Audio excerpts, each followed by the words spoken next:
മണിക്കൂറിൽ കേരളത്തിലെ തൃശൂർ, പാലക്കാട് ജില്ലകളിലെ ഒറ്റപ്പെട്ട ഇടങ്ങളിൽ ഇടിമിന്നലോട് കൂടിയ മഴയ്ക്കും മണിക്കൂറിൽ 40 കിലോമീറ്റർ വരെ വേഗതയിൽ കാറ്റിനും സാധ്യത.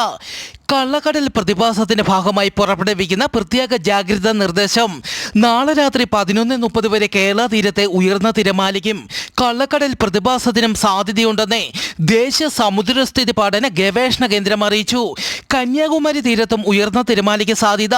കടലാക്രമണത്തിന് സാധ്യതയുള്ളതിനാൽ മത്സ്യത്തൊഴിലാളികളും തീരദേശവാസികളും ജാഗ്രത പാലിക്കണമെന്നും ബോട്ടുകളും വള്ളങ്ങളും ഹാർബറിൽ സുരക്ഷിതമായി കെട്ടിയിട്ട് സൂക്ഷിക്കണമെന്നും ബീച്ചിലേക്കുള്ള യാത്രകളും കടലിറങ്ങിയുള്ള വിനോദങ്ങളും പൂർണ്ണമായും ഒഴിവാക്കണമെന്നും അറിയിച്ചു.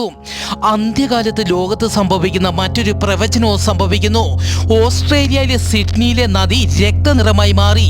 യേശുവിന്റെ വരവിന് തൊട്ടു മുൻപ് സംഭവിക്കുന്ന പ്രവചനങ്ങളെല്ലാം പൂർത്തിയാകുന്നു.